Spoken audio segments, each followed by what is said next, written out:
கொண்டாடி இருக்கிறோம். சிவா சொன்ன மாதிரி இன்னும் கூண்டில் தான் அடைக்கப்பட்டிருக்காரு. காரணம், சிங்கத்தை மட்டும் தான் கூண்டில் அடைச்சு பார்ப்பாங்க. பார்த்துக்கிறீங்களா? ஜூவில் யானையை வெளியே கூப்பிட்டு வருவாங்க, இதை குரங்கை வெளியே கூப்பிட்டு வருவாங்க, ஒட்டகச்சிவிங்கி வெளியே வரும். ஆனால் சிங்கம் மட்டும் தான் கூண்டில் இருக்கும். ஏன்னா சிங்கத்தோட ஆளுமைத்தன்மை அது மாதிரி. சிங்கத்தோட ஆளுமைத்தன்மை பார்க்குறவனுக்கு பயத்தை ஏற்படுத்தும்.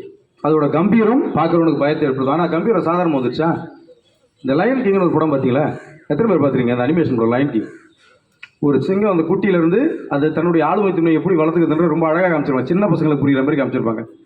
அப்படி தான் டாக்டர் பாபா சாஹேப் அம்பேத்கர் அவருடைய எல்லாரும் பேசும்போது சொன்னாங்க, அவருடைய எவ்வளோ கஷ்டப்பட்டார், எவ்வளோ அச்சீவ் பண்ணார், எவ்வளோ பண்ணாங்க. இன்றைக்கு இந்தியாவில் இல்லை, உலகத்திலேயே அதிகமாக சிலை வைக்கப்பட்டிருக்கக்கூடிய தலைவர் யாருன்னு பார்த்தீங்கன்னா டாக்டர் அம்பேத்கர் தான். அதே போல் அதிகமாக சிலைகள் உடைக்கப்பட்ட தலைவர் யாருன்னு பார்த்தீங்கன்னா அம்பேத்கர் அவர்கள் தான். காரணம் என்ன? இன்னும் நம்மிடையே இருக்கக்கூடிய பிற்போக்கு சிந்தனை, இன்னொன்று பயம். இல்லைங்களா? உண்மை தானே? ஒரு சிலையை உடைக்கிறான்னா பயம் இருக்கும். ஏன்னா அந்த தலைமை மேலே இருக்கக்கூடிய பயம். அதாவது என்ன சொல்கிறேன், கோட்டை அடிச்சுட்டா பக்கத்தில் இருக்க கூட பெருசாகிக்கலான்றது இல்லை, அதுக்கு பக்கத்தில் ஒரு பெரிய கோடு போடுங்க. அதை தான் அம்பேத்கர் சொல்கிறாரு.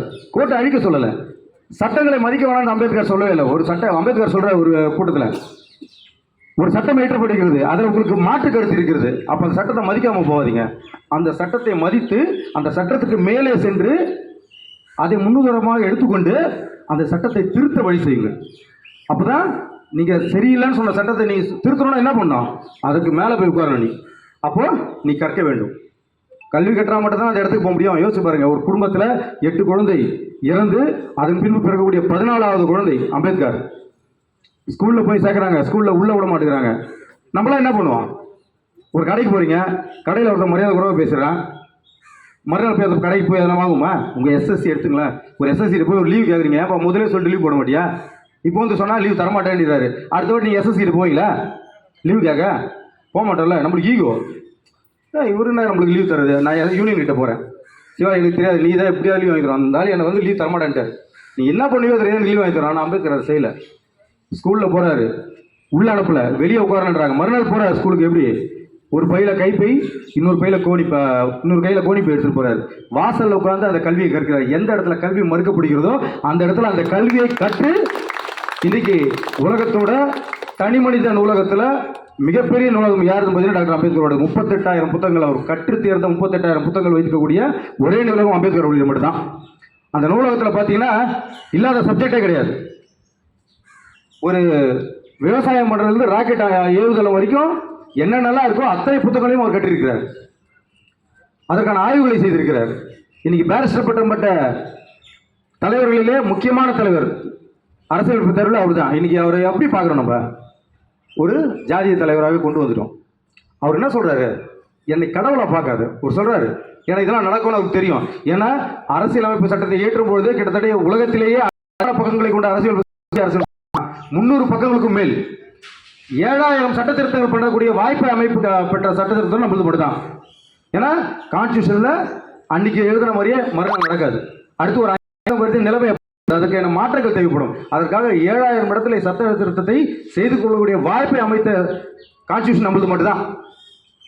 அப்போ யோசிப்பார்லையே அவரு, நாளைக்கு நம்மளையும் கடவுள் ஆக்கிடுவான், நம்மளை கடவுளாக்கி நம்மளுக்கு கோயில் கட்டி நமக்காக ஒரு மதத்தை உருவாக்கிடுவான்றதால என்ன சொல்றாரு?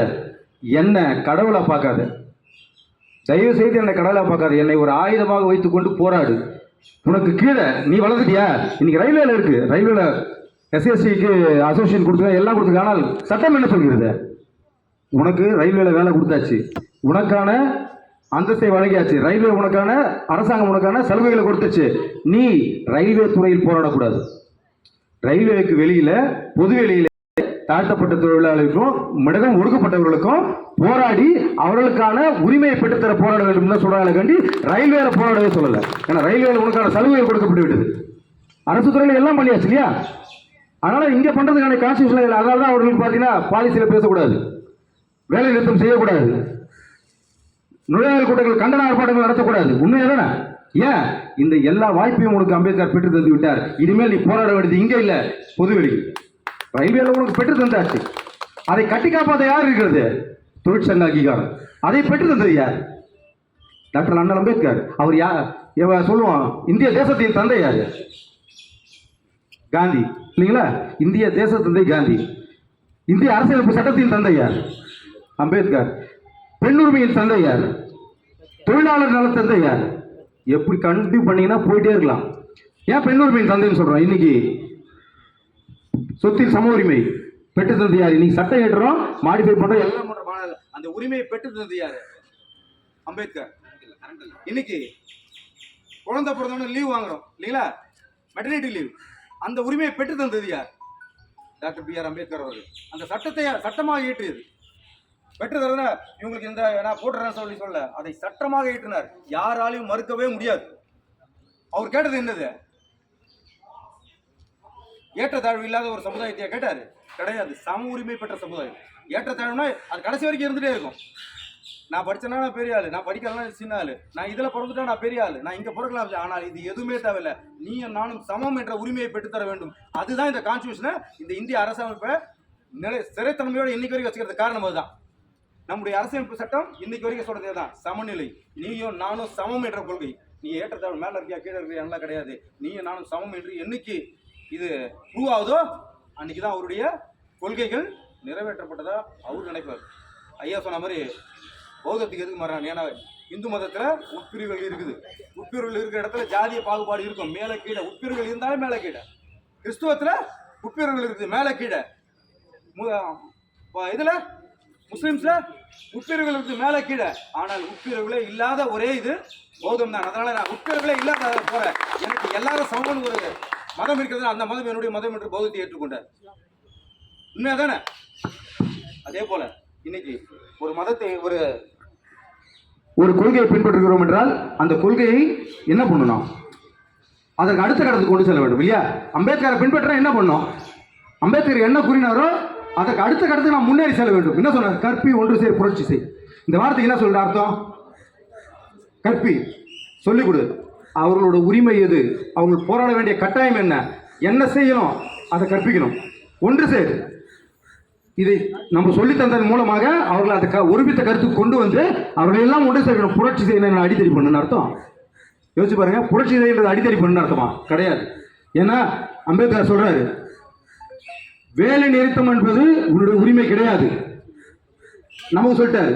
ஏன்னா கான்ஸ்டியூஷனோட தந்தை அவர் சொல்றாரு, வேலை நிறுத்தம் என்பது தொழிலாளர்களின் உரிமை கிடையாது, ஆனால் வேலை நிறுத்தம் செய்யக்கூடாது என்பது அதிகார வர்க்கத்தின் உரிமை கிடையாது. அப்ப தேவைப்படும் பொழுது அவசியம் ஏற்பட்டால் வேலை நிறுத்தம் இல்லாமல் போராடும் பொழுது அதற்கான தீர்வு ஏற்படவில்லை, வேலை நிறுத்தம் செய்வதில் தவறில்லைன்னு அவர் தான் சொல்றாரு. உண்மைதானே? அதனாலதான் சொல்றோம், இந்த இந்திய தொழிலாளர் வர்க்கத்தின் தந்தையாக போற்றப்படுகிற இனி நாம் பெறக்கூடிய அனைத்து சலுகைகள் சொன்ன மாதிரி தில்லிவாசர் சொன்னாரு, 1951 14 மணி நேரமா இருந்த வேலையை 8 மணி நேரம் வேலையாக்கி ஆகி சட்டம் ஏற்றப்பட்டு விடுது. இன்னைக்கு இந்திய ரயில்வேல எல்லா பகுதியிலும் 8 மணி நேரம் வேலை இருக்கிறதா? யோசிச்சு பாருங்க. பாயிண்ட்ஸ் பண்ணல இருக்கு 12 மணி நேரம். ஏன் இன்னைக்கு இருக்கு இல்லையா? 12 ஹவர்ஸ் இருக்கு, 10 ஹவர்ஸ் இருக்கு. 10 ஹவர்ஸ் பாடுபட்டு இருக்கோம் மாத்துறதுக்கு. ஆள் பற்றாக்குறைன்றான், ஆள் இல்லைன்றான். ஆள் கொண்டு வந்தாச்சு. போன வாட்டி ஆர்ஆர்சியில் வந்த ஆட்கள் 2550 பேர்ல கிட்டத்தட்ட 2000 பேர் எதில் போட்டிருக்காங்க? டிராபிக்லயும் இன்ஜினியரிங். ஏன் இந்த 8 ஹவர் ரோஸ்ட கொண்டு வந்து தீர வேண்டும் என்ற கட்டாயத்தை இந்த எஸ்ஆர்பி பேரை ஏற்படுத்தியதன் விளைவாக இன்னைக்கு போட்டிருக்காங்க. யோசிச்சு பாருங்க. குழந்தை பேர் லீவ் வாங்கி கொடுத்துருக்காரு அம்பேத்கர் இல்லைங்களா? அப்ப அதுக்கு அடுத்த கட்டம் என்ன? குழந்தை பேர் லீவை குறைக்கிறதா? கிடையாது. சிசிஎல் குழந்தை பேர் லீவு உரிமையாக பெற்று தந்து போட்டு அதுக்கு அடுத்த கட்டம் என்னது? அவர்களை வளர்க்க வேண்டிய கட்டாயம் பெண்களுக்கு இருக்கிறது. இன்னைக்கு வேலைக்கு போற பெண்கள் கொஞ்சம் இன்னைக்கு 33% மேல சம உரிமை கொடுத்திருக்கோம். அப்ப அவங்களுக்கு 33 இந்திய ஜனதொகையில 33% மேல வேலைக்கு போற பெண்கள் இருப்பாங்க கருத்தில் கொண்டு என்ன பண்றான்? அவர்களை மத்திய அரசுல வேலை செய்யறவங்க ரயில்வே துறையில இருந்தாங்கன்னா அவங்களுக்கு சிசிஎல் அந்த குழந்தையை 18 வயது வரைக்கும் வளர்ப்பதற்கு பார்ஷியலா எடுத்துக்கலாம். அந்த கிட்டத்தட்ட 700 நாளை பிரிச்சு எடுத்துக்கலாம். நீங்க அந்த உரிமை பெற்று தரப்படுது எஸ்ஆர்பி பேரைத்தால் மட்டுமே. அது நம்முடைய பொதுச் செயலரோட தொலைநோக்கு பார்வையின் அச்சீவ்மெண்ட். இன்னும் யோசிச்சு பாருங்க, உலக அரசியல்ல எங்கேயுமே சிசிஎல் கிடையாது. எந்த தொழிலாளர் அமைப்புலையும் சிசிஎல் கிடையாது. இந்திய மத்திய அரசு ஊழியர்களுக்கும் நமக்கு மட்டும் தான் சிசிஎல் கிடையாது. எங்கேயுமே இந்த சிசிஎல் கான்செப்டே கிடையாது. இந்த கான்செப்டை கொண்டு வந்தது யார்? அண்ணல் அம்பேத்கரின் வழியை பின்பற்றி இந்த தொழிலாளர்கள் நன்மையை மட்டுமே செய்ய வேண்டும் என்ற கொள்கையோடு நம்முடைய பொதுச்செயலாளர் அவர்கள் கொண்டு வந்த விஷயம். அதே போல யோசிச்சு பாருங்க, தொழிலாளர் பாதிப்பிடால் முதலில் நிற்பது எஸ்ஆர்வி மட்டுமே. போன வாரம் டெவல் பண்ணாச்சு எல்லாரும் சிடிஎஸ் இருந்தாரு, சிவா இருந்தாப்புல, கோட்டை செயலாளர் பொதுச் செயலாளர் என்ன அமைச்சு வச்சிருந்தாங்க. டிஆர்எம் இங்க காலையில 3 மணி வரைக்கும் டிஆர்எம் இருந்தாரு.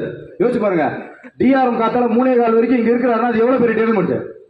ஒரு ட்ராக் இந்த பக்கம் ஊத்துச்சு, ஒரு ட்ராக் அந்த பக்கம் ஊத்துதுன்னா சர்வீஸ் கட்டு. இன்னைக்கு போர்டு லெவலில் அந்த விஷயம் தெரிஞ்சிச்சு. ஆனா எத்தனை பேர் சார்ஜ் ஷீட் வாங்கணும்? கிட்டத்தட்ட சார்ஜ் ஷீட் வந்துருக்கணும். நீங்க 12 பேர் சார்ஜ் ஷீட் வந்துருக்கணும். ஏன்னா அதற்கான ஏற்பாடு தான் நடந்துருக்கு. காத்தால வரைக்கும் டிஆர்எம் இருக்கிற மொத்த ஆஃபீஸ் சிஆர்எஸ் வந்து மொத்த ஆஃபீஸர் அங்கே இருக்கிறாங்க. ஆனால் இந்த டெவலப்மெண்ட் நடந்த முறையில் காத்தால 8:30 மணிக்கு லெட்டர் அடிக்கிறார் டிஆர்எம்க்கு. இங்கே என்எம்ஜியை கொண்டு வந்தது தான் தவறை கண்டி தொழிலாளர் வேலை செஞ்ச தவறு கிடையாது. எஸ்எம் பொசிஷன் கொடுத்தது தயார். என்எம்ஜியை கொண்டு வர சொன்னது யார்? இது கோச்சிங் யார்ட். கோச்சிங் யார்ட்ல கூட்ஸ் வண்டிக்கு என்ன வேலை? கோச்சிங் யார்ட்ல கோச்சிங் வண்டி தானே பார்க்கணும். இங்க என்எம்ஜியை கொண்டு வந்தது யாரோட தப்பு? அந்த தவறு யார் செய்ததோ அவருக்கு சார்ஜ் ஷீட் கொடுங்க. தவிர இங்க இருக்கிற தொழிலாளிக்கோ பாயிண்ட்ஸ்மேனுக்கோ எஸ்எம்கோ இல்ல அங்க ட்ராக்ல இருந்தவங்க யாருக்கும் இந்த தவறில பங்கு கிடையாது. இது முழுக்க முழுக்க நிர்வாகத்தின் தவறு, என்எம்ஜியை கொண்டு வந்தவர்களுடைய தவறு என்று சொல்லி அந்த சார்ஜ் ஷீட் கிட்டத்தட்ட 12 பேருக்கு சார்ஜ் ஷீட் கேன்சல் இல்லைன்னா அந்த 12 பேருக்கு சார்ஜ் ஷீட் வந்துருக்கு. எஸ்எம்ல இருந்து கடைசியாக வேலை செஞ்ச கலாசியில இருந்து ட்ராக் மெயின்டைன் வரைக்கும் பாயிண்ட்ஸ் வந்திருக்கு சார்ஜ் ஷீட். அதை வராமல் தடுத்து நிறுத்தியது உரிமையாளர் பெற்ற தொழிற்சங்க உரிமை என்ன? தொழிலாளி பாதிக்க பாதிப்பு நிறுத்த முடியும் என்றால் அதுதான் அம்பேத்கர் அவருடைய கொள்கைக்கு எடுத்த வெற்றி. அந்த வெற்றியை ஆண்டுகளாக பறைசாற்றுகிறோம். நாம் கடந்த 10-13 வருஷமா ஒற்றை தொழிற்சங்கமா இருந்தோம். இன்னைக்கு தொடர்ந்து 3வது முறையா தேர்தலிலே போட்டியிட்டு முதல் இடத்தை வென்று கொண்டே இருக்கிறோம். காரணம் இந்த தேர்தல் வருவதற்கான காரணம் என்ன? அதுவும் எஸ்ஆர்வி பேரிகள் தான். நீ கொடுக்கக்கூடிய பிச்சை எனக்கு தேவையில்லை. நீ கொடுக்கக்கூடிய அரசாங்கமோ இல்ல நிர்வாகமோ கொடுக்கக்கூடிய அங்கீகாரம் அளித்தால் அவன் கொடுக்கணும். அங்கீகாரம் எப்படி கொடுப்பான்? 5% யார் யாருக்கெல்லாம் மெம்பர்ஷிப் வச்சுக்கிறானோ எல்லாருக்கும் அங்கீகாரம் கொடுப்பான். அந்த அங்கீகாரம் எங்களுக்கு தேவையில்லை.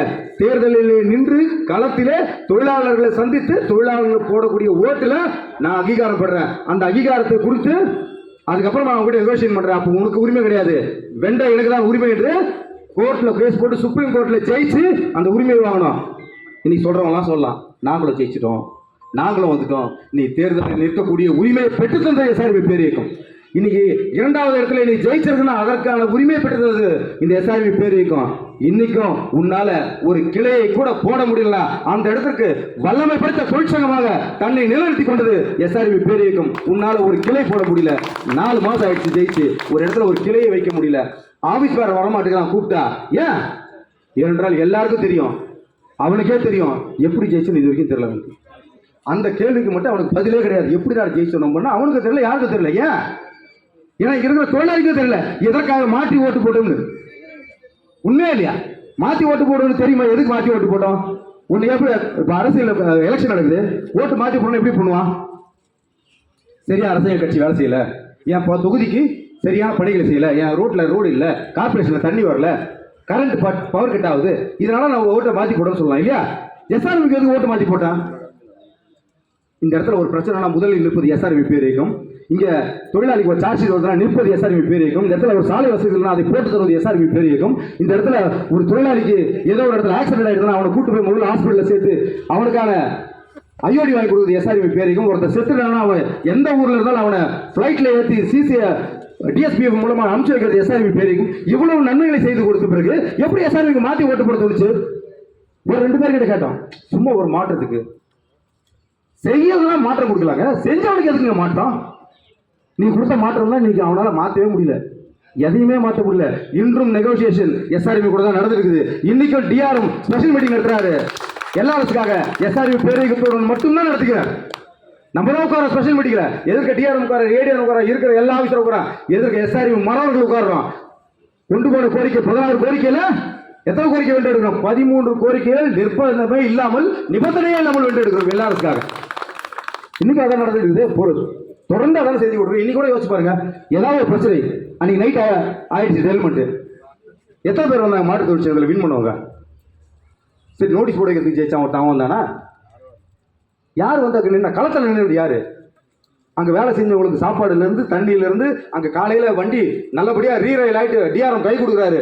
திருப்பி அவர் கை கொடுத்துரு சார் பிஹாப் ஆஃப் எஸ்ஆர்மியூ அவர் ஜெனரல் செக்ரட்டரி சென்மின்னு சொல்லிட்டு கை கொடுக்குறோம். ஓ அப்படியான்னு சொல்லி கை கொடுத்துட்டு வாழ்த்திட்டு போறாரு எஸ்ஆர்மி பேரைக்குன்னா காரணம் அப்படி போச்சாளர்.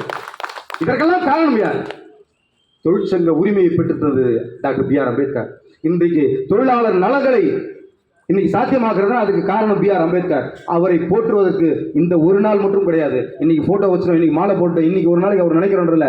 நீ ரயில்வே துறையிலே சம்பளம் வாங்குறேன்னா கடைசி ரிட்டையர்மெண்ட் வாங்குறேன்னா செட்டில்மெண்ட் வாங்குற இன்னைக்கு என்பிஎஸ்ஓ ஓபிஎஸ்ஓ வாட் எவர் இட் இஸ் அதை பெறப்போகிறார் என்றால் கடைசியாக நீ சாகும் வரை நீ பெற உன்னுடைய மத்திய அரசு வரக்கூடிய ஒரு பைசாவுக்கு சொந்தக்காரர் டாக்டர் பி ஆர் அம்பேத்கர் என்பதை நீங்கள் நினைவு கொள்ள வேண்டும். உன் குடும்பத்தில் இருப்பவர்களுடைய நலன் பாதுகாக்கப்படுகிறது அதுக்கு காரணம் பி ஆர் அம்பேத்கர். உன் பிள்ளைகள் நல்லபடியா படிச்சு இன்னைக்கு சட்டம் வாங்குறாங்க பட்டம் வாங்குறாங்கன்னா காரணம் யாரு? படிப்பு தான் ஒரு மனிதனை முன்னேற்றும் என்ற நம்பிக்கையிலே அசைக்க முடியாத நம்பிக்கை வைத்திருந்த பி ஆர் அம்பேத்கர் தான் இன்னைக்கு உங்களுடைய பிள்ளைகள் படித்து மேல வரானா அதுக்காக ஒரு கலாசியோட பையன் இன்னைக்கு ஒரு டாக்டர் ஆகுறனா அதற்கு காரணம் பி ஆர் அம்பேத்கர் இல்லைங்களா? அதனால ரயில்வே தொழிலாளர்கள் நீங்களும் சரி எந்த மத்திய அரசு ஊழியர்களும் சரி இந்திய அரசியலமைப்பிலே உட்பட்ட எந்த ஒரு இந்திய குடிமகனுக்கும் சரி கடைசி மூச்சு இருக்கும் வரை அவன் மனுஷனா இருக்கிறான்னா மனுஷனாக இருக்கணும்னு சொல்லி கடைசி தன் உயிர் மூச்சை விடுகின்ற வரை கிட்டத்தட்ட யோசிச்சு பாருங்க. இன்னைக்கு 26 ஜனவரி 26 என்னது குடியரசு தினம். நமக்கு எல்லாம் தெரிஞ்சது குடியரசு தினம். 1947 சுதந்திரம் வாங்கி 47 சுதந்திரம் வாங்கிட்டோம்.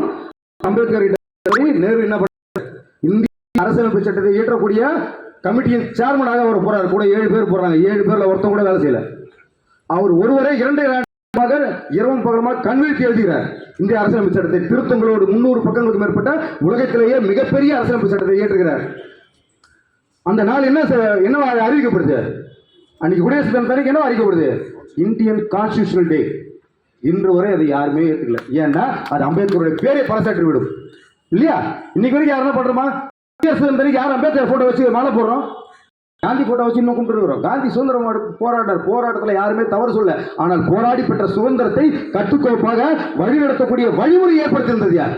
அம்பேத்கர்ல. அப்ப நம்ம அதை புரிஞ்சுக்கணுமா இல்லையா? இனிமேல் நம்ம ஸ்டூடியோவில் சரி தாம்பரம் பகுதியிலும் சரி எங்கேயா இருந்தாலும் குடியரசு தினம் கொண்டாடப்படும் போது அங்கே வைக்கப்பட வேண்டிய புகைப்படங்களிலும் புகைப்படமாக டாக்டர் அம்பேத்கருடைய புகைப்படம் இருக்க வேண்டும். ஏனென்றால் அது இந்தியன் கான்ஸ்டிடியூஷன் டே. அதை இன்னைக்கும் ஏற்றுக்க மறுத்து கொண்டிருக்கிற இந்த சமுதாயத்தில் தான் நம்ம இன்னைக்கிறது.